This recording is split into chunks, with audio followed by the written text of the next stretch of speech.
Students, आज के इस वीडियो लेक्चर में हम बिजनेस सर्विसेज कवर अप करेंगे। तो इसका एक्सप्लेनेशन स्टार्ट करने से पहले मैं आपसे रिक्वेस्ट करूंगी कि आपने अगर अभी तक मेरे चैनल को सब्सक्राइब नहीं किया तो प्लीज़ चैनल को सब्सक्राइब कीजिए एंड चैनल लिंक अपने फ्रेंड्स के साथ शेयर करना मत भूलिएगा। वीडियो को जरूर से लाइक कीजिएगा।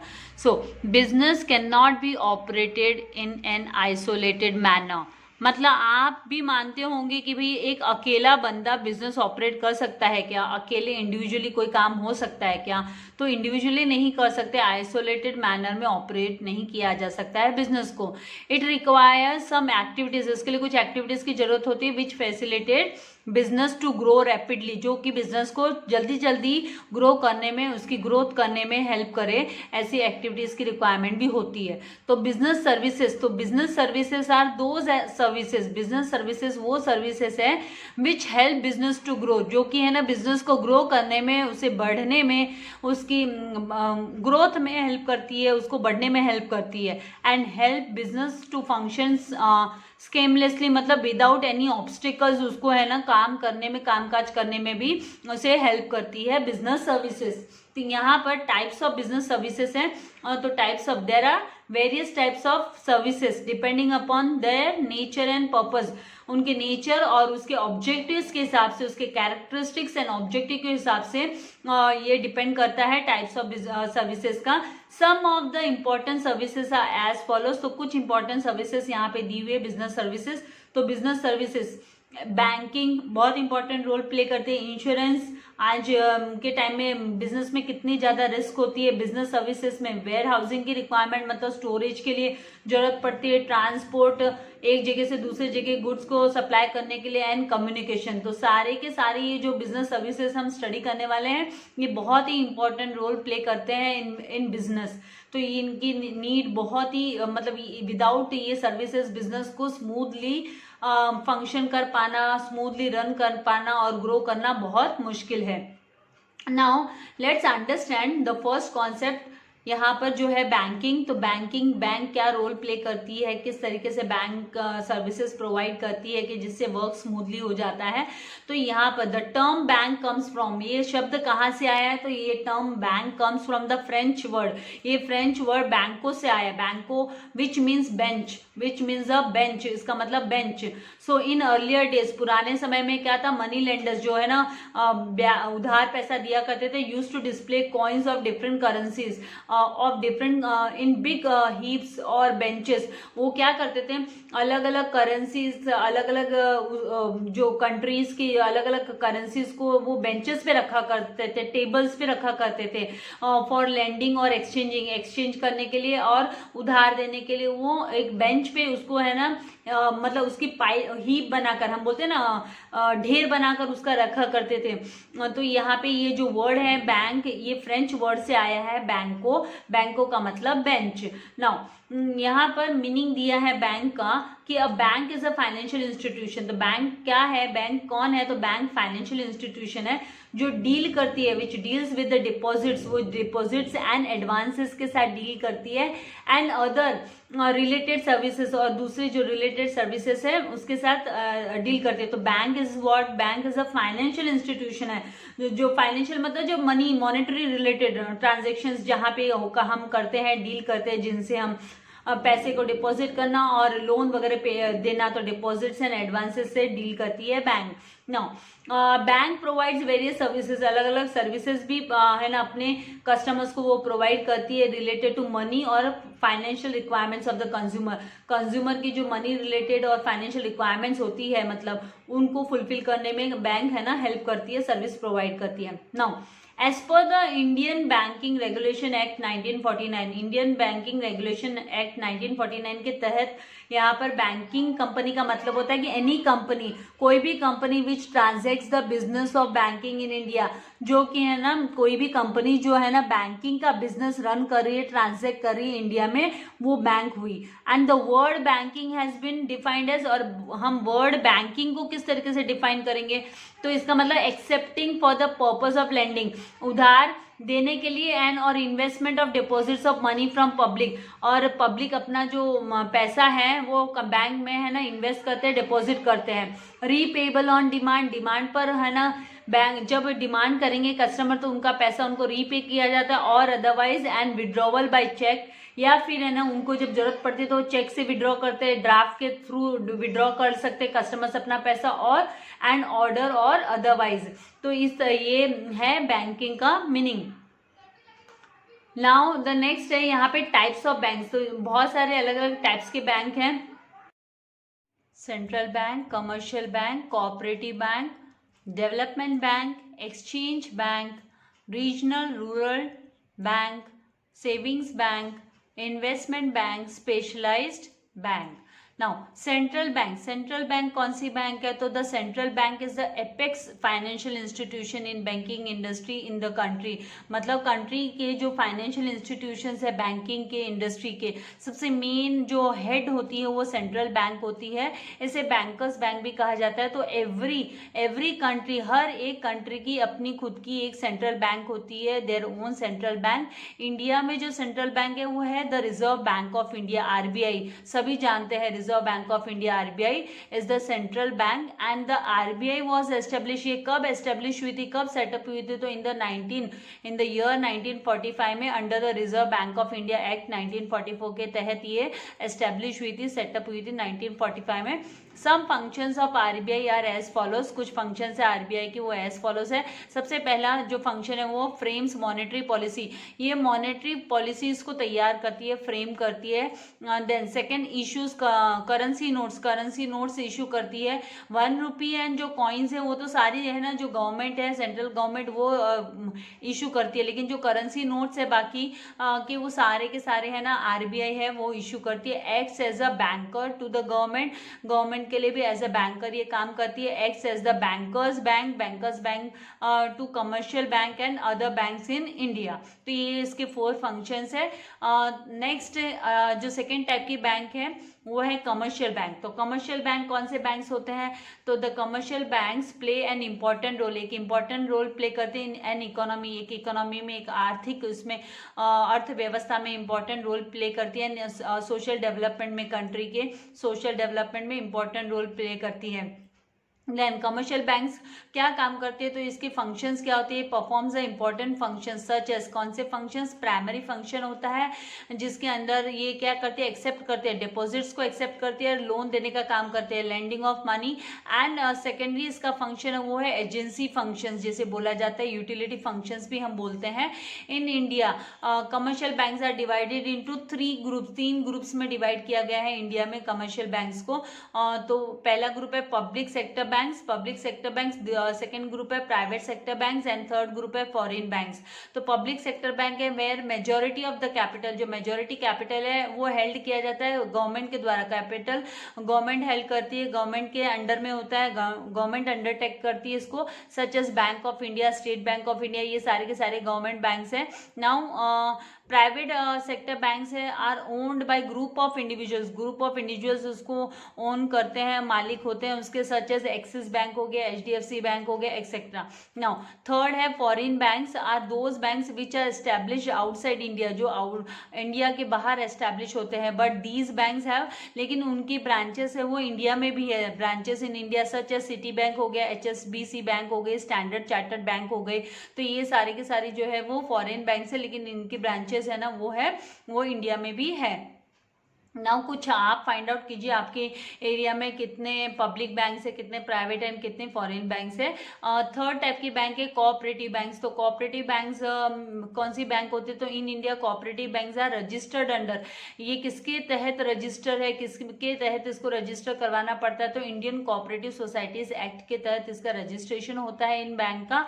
And regulated under banking regulation act, और बैंकिंग रेगुलेशन एक्ट के तहत इसकी जो कार्यभार बाहर है उसके लॉ के हिसाब से चलता है, बैंकिंग रेगुलेशन एक्ट के हिसाब से चलता है। Now cooperative banks are popular, ये बहुत पॉपुलर बैंक्स होती है इन सेमी अर्बन, जहाँ छोटे जो छोटी छोटी सिटीज है वहां पर एंड रूरल एरियाज में ये ज्यादा पॉपुलर है। द मेन एम इसका क्या होता है कोऑपरेटिव बैंक्स का, इज टू प्रोवाइड क्रेडिट, ये है ना लोन प्रोवाइड करती है टू इकोनॉमिकली बैकवर्ड पीपल, जो गरीब लोग है, इकोनॉमिकली आर्थिक रूप से जो पिछड़े लोग हैं, farmers and small scale unit, जो छोटे छोटे बिजनेस यूनिट्स हैं, उनको लोन प्रोवाइड करती है। जनरली द कोऑपरेटिव बैंक किसके लिए वर्क्स एट 3 डिफरेंट लेवल, अलग अलग 3 डिफरेंट लेवल पे काम करती है।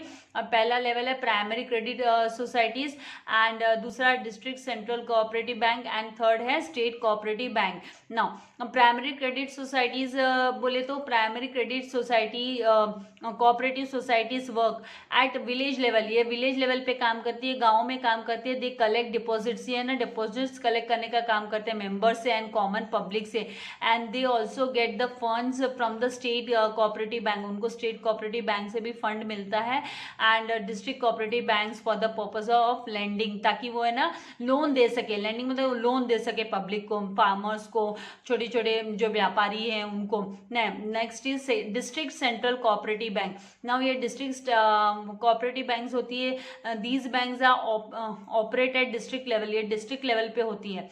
प्राइमरी क्रेडिट सोसाइटीज होती है वो विलेज लेवल पे होती है, छोटे छोटे गांव में, एंड डिस्ट्रिक्ट लेवल पे होती है district central cooperative banks, DCB जिसे हम बोलते हैं। तो दे ऑब्टेन डिपॉजिट्स, इनको कहाँ से डिपॉजिट्स मिलता है तो पब्लिक से, लोगों से डिपॉजिट मिलता है, उनके डिस्ट्रिक्ट लेवल के लोग जो लोकल पीपल है उनसे, एंड ऑल्सो गेट्स फंड, और इनको फंड है ना कोऑपरेटिव बैंक से भी मिलता है for the purpose of lending, उधार देने के लिए। नाउ थर्ड है स्टेट कोऑपरेटिव बैंक। तो स्टेट कोऑपरेटिव बैंक है ना स्टेट लेवल पे ऑपरेट होती है, रन करते हैं state bank, state cooperative banks को, and they provide funds to central cooperative bank, central cooperative banks को जो डिस्ट्रिक्ट लेवल है उनको फंड प्रोवाइड करते हैं, एंड प्राइमरी क्रेडिट सोसाइटीज उनको फंड ये प्रोवाइड करके देते हैं। कौन सी बैंक? स्टेट कोऑपरेटिव, क्योंकि उनसे बड़ी होती है ना ये स्टेट लेवल पे है इसीलिए। तो state cooperative banks also perform functions of monitoring, monitor करना मतलब ध्यान रखना, जो है ना district bank and primary bank का जो कामकाज है, district and credit cooperative societies का जो कामकाज है उन पे ये है ना ध्यान रखती है, उन पे वॉच रखती है, कीप वॉच ऑन, मॉनिटर करती है उन जो इससे लेवल के अंडर के लेवल के बैंक्स है उनके ऊपर वॉच करती है, प्राइमरी क्रेडिट सोसाइटीज पे and district central cooperative banks पे। नाउ फोर्थ जो टाइप है वो है industrial development banks. Industrial development banks these are financial institutions that provide medium and long term के फंड है ना वो बिजनेस फर्म्स को प्रोवाइड करते हैं। Examples of development bank are industrial finance corporation of India IFCI and State Finance Corporation SFC and Maharashtra State Finance Corporation MSFC etc. Some of उनके कुछ functions क्या है इन बैंक्स के, डेवलपमेंट बैंक के, तो they are as follows, provision of medium and long term funds to business units. ये क्या करती है? लॉन्ग टर्म फंड्स, लंबे समय तक के लिए फंड्स है ना, मीडियम एंड लंबे समय तक का फंड प्रोवाइड करती है बिजनेस यूनिट्स को फॉर द पर्पस, ताकि है ना बिजनेसमैन को अगर अपना बिजनेस एक्सपैंड करना है और या मॉडर्नाइजेशन करना है, उसमें अपग्रेडेशन करना है, तो वो इनसे फंड लेकर, इनसे उधार लेकर, लोन लेकर इन बैंक से, और वो अपने बिजनेस को मॉडर्नाइज कर सकते हैं। नाउ नेक्स्ट है under writing of shares issued by the public companies. Public limited companies जब इशू करती है, शेयर इशू करती है, तो वो लोग अंडर राइटर्स अपॉइंट करते हैं, तो वो industrial development banks of India को as a underwriter appoint कर सकते हैं, तो ये अंडर राइटर का काम भी करती है। Then third purchase of debentures and bonds, ये डिबेंचर्स एंड बॉन्ड्स को परचेस करने का भी काम करती है, मतलब एक तरीके से इनडायरेक्टली क्या करती है, सपोर्टिव सिस्टम का काम करती है पब्लिक कंपनीज के लिए। नाउ एक्सचेंज बैंक्स कौन से बैंक्स होते हैं? तो the exchange banks as well as large commercial banks facilitates, ये फैसिलिटेट करते हैं foreign exchange transactions, foreign exchange transactions के लिए ये हेल्प करते हैं। Example exchange banks are Barclays bank, then bank of Tokyo. ये some of the functions of exchange bank of India का क्या काम है, क्या फंक्शंस है इनके? तो financing foreign trade transactions, foreign trade transactions को फाइनेंस करते हैं, जिनका एक्सपोर्ट इंपोर्ट का बिजनेस होता है। Issue of letter of credit LC, letter of credit issue करने का जो बाहर मतलब माल सप्लाई होता है तो लेटर ऑफ इशू, इसके बारे में हम आगे पढ़ने वाले हैं लेटर ऑफ क्रेडिट के बारे में। Then discounting of bills of exchange, bills of exchange discount करने का काम। And remittance of dividend, dividend देने का काम। इंटरेस्ट एंड प्रॉफिट्स प्रोवाइड करने का काम एक्सचेंज बैंक्स ऑफ ये जो है वो करती है। नेक्स्ट है रीजनल रूरल बैंक। तो रीजनल रूरल बैंक्स कौन से होते हैं? तो रीजनल रूरल बैंक्स जिसे RRBs बोलते हैं, वो are established in the year 1975, 1975 में ये एस्टेब्लिश हुई थी banks. And these banks are sponsored by, ये बैंक्स को किसने स्पॉन्सर किया? तो लार्ज पब्लिक सेक्टर बैंक्स इसको स्पॉन्सर किया है। एंड द कैपिटल, जो RRB का कैपिटल है वो it is contributed by central government, central government 50% contribution करती है, स्टेट गवर्नमेंट है वो 15%, एंड बाकी का है ना अदर बैंक्स है ना स्पॉन्सर करती है 35% का। तो ये जो RRBs क्या करते हैं? तो RRBs मोबिलाइज करते हैं डिपॉजिट्स, ये जो पब्लिक का जो डिपॉजिट मनी है उसको मोबिलाइज करने का काम, मतलब प्राइमरीली कहाँ पे मोबिलाइज करते हैं? तो रूरल गाँव में जो एंड सेमी अर्बन जो एरियाज है वहाँ पर, और है ना प्रोवाइड करती है, लोन प्रोवाइड करती है and advances mostly to small and marginal farmers, जो छोटे छोटे और जो गरीब किसान हैं, मार्जिनल फार्मर्स जिनको मार्जिनल खाली कॉस्ट रिसीव होती है, agriculture labourers and rural artisans है, तो उनको ये क्या करते हैं? लोन प्रोवाइड करते हैं। लोन्स एंड एडवांसेस मतलब शॉर्ट टर्म लोन्स वगैरह ये प्रोवाइड करते हैं। देन नेक्स्ट है सेविंग्स बैंक। तो सेविंग्स बैंक्स कौन से होते हैं? तो the main objective of savings bank is to encourage, ये एनकरेज करते हैं सेविंग की, लोगों को एनकरेज करती है कि भाई यहाँ पे ना थोड़ा थोड़ा, भले थोड़ा ही अमाउंट, लेकिन आप सेव करो और अपने बैंक अकाउंट में खाते में जमा करो। स्पेशली रूरल एरियाज में सेविंग बैंक होती है। Example of such savings bank include postal saving bank, commercial banks and cooperative banks. Then 8th type की बैंक है वो है इन्वेस्टमेंट बैंक। तो इन्वेस्टमेंट बैंक कौन से बैंक है? These banks provide financial and advisory assistance provide करती है अपने कस्टमर्स को। वो इन्वेस्टमेंट कहाँ करना है, क्या करना है, कैसे अपना पैसा लगाना है, कहाँ पर। तो their clients generally include business firms and government organisations, उनके क्लाइंट्स होते हैं। ज़्यादा करके उनके क्लाइंट्स कौन होते हैं? तो सारे के सारे जो बिजनेस यूनिट्स है, फर्म्स है, गवर्नमेंट ऑर्गेनाइजेशंस है, वो ही इन्वेस्टमेंट बैंक के क्लाइंट्स होते हैं, कस्टमर्स होते हैं। एंड इन्वेस्टमेंट बैंक उन्हें फैसिलिटेट करती है, हेल्प करती है मर्जर एंड एक्विजिशन में by undertaking research and providing advice on investment decisions. And generally investment bank क्या करते हैं? Do not directly deal with the general public, वो जनरल पब्लिक के साथ डायरेक्टली डीलिंग नहीं करती है, क्योंकि इनके जो कस्टमर्स होते हैं, क्लाइंट्स होते हैं, वो है ना बड़े बड़े जो बिजनेस फर्म्स होते हैं, गवर्नमेंट ऑर्गेनाइजेशंस होती है, वो इनके क्लाइंट्स होती है। लास्ट जो है वो है 9th है स्पेशलाइज्ड बैंक्स। तो स्पेशलाइज्ड बैंक्स का जो कॉन्सेप्ट है वो यहाँ पर थोड़ा सा ये कॉन्सेप्ट हमारा बड़ा कॉन्सेप्ट आ जाता है, इसीलिए इस कॉन्सेप्ट को हम है ना नेक्स्ट वीडियो में कवर अप करेंगे। तो आज हमने 8 टाइप्स ऑफ बैंक्स स्टडी किए। जो स्पेशलाइज्ड बैंक है 9th जो टाइप है, क्योंकि इसके बहुत सारे छोटे छोटे यूनिट है, वीडियो काफ़ी फिर यहाँ पर फिर क्या new models of banking, okay हम इसको कवर अप कर सकते हैं, ज़्यादा भी लेंदी नहीं है। तो लेट्स कवर अप ये 9th स्पेशलाइज्ड बैंक्स। तो specialised bank, these banks cater to the requirements, ये है ना रिक्वायरमेंट का फुलफिल करते, किसकी रिक्वायरमेंट?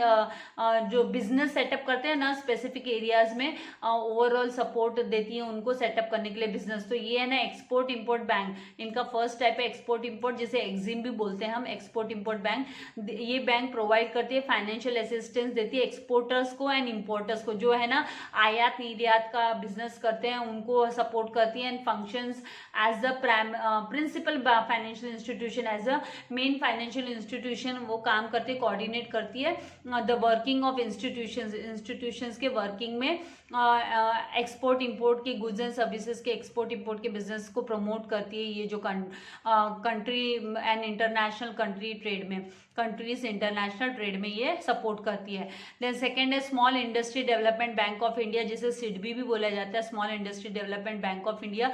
तो ये जो small industry development bank of India ये सेटअप हुई 2 अप्रैल 1990 में, 1990 में, under the act of Indian parliament act के तहत act as a principal of financial institution for promotion. ये है ना प्रमोट करती है छोटे बड़े बिजनेस, मीडियम बिजनेस वालों को ये प्रमोट करती है, तो फाइनेंस करती है उनको, finance financing and development of micro small and medium enterprises को, MSCME मतलब मीडियम स्मॉल एंटरप्राइजेस को, ये सेक्टर को ये सपोर्टिव सिस्टम देती है, उनको फाइनेंस प्रोवाइड करती है, उनके डेवलपमेंट में, उसके ग्रोथ में ये हेल्प करती है, as well as for coordinating of functions of institutions engaged in similar activities, जो सिमिलर एक्टिविटीज में जो फाइनेंसिंग एक्टिविटीज में जो इंस्टीट्यूशंस एंगेज हैं उनको भी ये कोऑर्डिनेट करने का काम करती है, सिमिलर एक्टिविटीज वालों को भी।